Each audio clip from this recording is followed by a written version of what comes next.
바른 방향과 잘못된 실수. 사무엘상 21장 1절에서 9절. 다윗은 왕으로 기름 부음을 받고 골리앗을 물리치고 이스라엘의 영웅이 되면서 승승장구하던 사람이었습니다. 그런데 승승장구하던 다윗에게 문제가 생겼습니다. 바로 사울의 시기였습니다. 사울은 다윗을 죽이려고 했고 다윗은 사울을 피해 이제 도망자가 되어 생명을 구걸하는 신세가 되었습니다. 요나단을 통해 사울의 마음을 확인한 다윗은 이제 광야로 도망하는 걸음을 시작했습니다.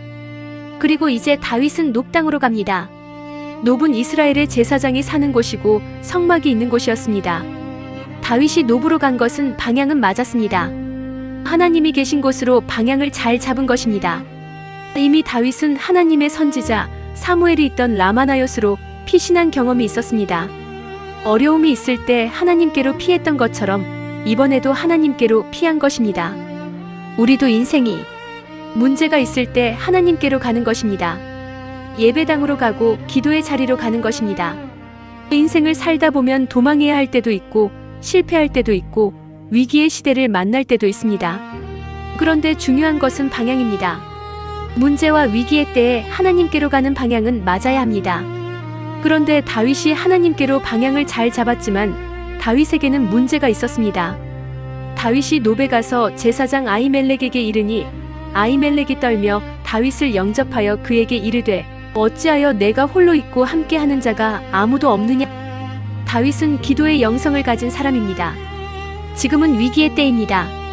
하나님께로 방향은 맞습니다. 그러면 기대되는 모습이 있습니다. 안수 기도하고 예배하고 금식하며 재를 뿌리고 기도하는 모습이 기대됩니다. 그런데 그에게 그런 모습이 없습니다. 오히려 다윗은 잔머리를 씁니다.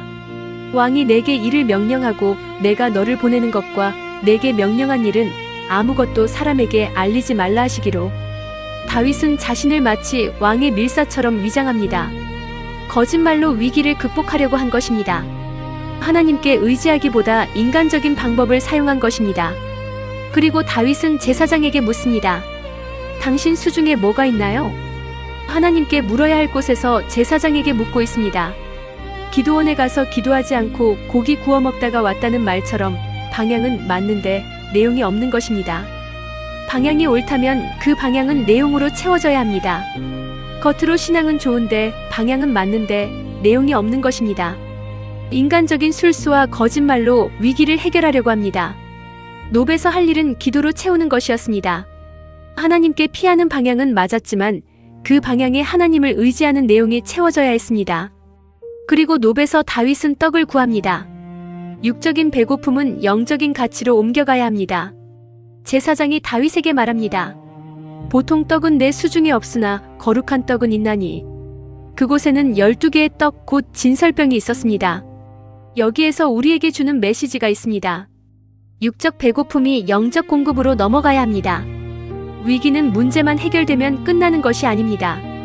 위기를 극복하면 그 위기의 참된 의미를 깨달아야 합니다. 요한복음 6장에 오병이어의 기적이 있습니다. 예수님께서 오병이어의 기적을 행하시고 사람들이 배불리 먹었습니다. 그런데 배부른 사람들이 예수님을 왕으로 삼고자 했습니다. 사람들이 예수님을 찾는 까닭은 무엇입니까? 배부른 까닭입니다. 표적을 본 까닭이 아닙니다. 그런데 표적에는 보여주는 메시지가 있습니다. 사인에는 메시지가 있습니다. 그런데 사람들은 떡만 보았습니다. 떡의 진정한 의미를 놓치고 말았습니다. 나를 배부르게 하는 것이 무엇인가? 내가 근본적으로 붙잡을 것은 무엇인가? 이것을 보아야 합니다. 내 인생에 문제가 생기면 그 문제를 가지고 예수님 앞에 나옵니다. 그런데 배고픔의 문제를 해결하면 그것으로 끝입니까? 경제적인 문제, 취업 문제를 놓고 기도합니다. 하나님께서 취업의 문을 열어주셨습니다. 그러면 그것으로 끝입니까? 대학 진학을 위해 기도합니다. 하나님께서 진학하게 하셨습니다. 그러면 진학한 후에는 끝입니까? 그 문제를 해결하면 하나님을 보아야 합니다. 그리고 본격적으로 하나님을 붙잡고 살아야 합니다. 문제를 해결하는 것만 보는 사람이 아니라 그 문제를 통해 하나님이 무엇을 말씀하시는지를 보는 사람이 되어야 합니다. 근본적인 것을 쌓인 표적을 통해 보는 사람이 되어야 합니다. 떡을 먹는 것에서 끝나는 것이 아니라 떡을 주시는 하나님을 보아야 합니다. 육적인 필요가 영적인 가치로 넘어가야 합니다. 그리고 다윗은 골리앗의 칼을 구합니다. 여기에서 우리는 진정한 무기가 무엇인가를 생각하게 됩니다. 다윗은 지금 칼을 구하고 있습니다. 그런데 본래 골리앗을 물리칠 때 다윗의 모습은 어떠했습니까? 골리앗이 조롱하는 말을 했습니다. 너는 칼과 창과 단창으로 내게 나아오거니와 나는 만군의 여호와의 이름으로 내게 나아가노라. 다윗은 그렇게 말했고 하나님의 이름을 의지하여 골리앗을 물리쳤습니다. 그런데 지금 다윗에게는 그 능력의 이름이 없습니다. 단지 칼과 창을 구하고 있습니다. 그리고 거짓말을 하고 있습니다. 더 놀라운 것은 골리앗의 칼이 있다는 말을 들었을 때입니다. 골리앗의 칼이라는 말을 듣는 순간 자신의 모습을 회상해야 했습니다.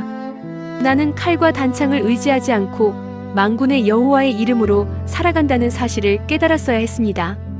그런데 다윗의 반응은 이렇습니다. 그 같은 것이 없나니 내게 주소서. 마치 안성맞춤이다라고 말하는 것과 같습니다. 그런데 그런 다윗이 참 허무하고 초라합니다. 물론 위기 가운데 생명을 부지하기 위해서 칼과 단창이 필요 없다는 것이 아닙니다. 다윗이 도망자의 길을 가면서 자신을 보호할 무기가 필요했을 수도 있습니다.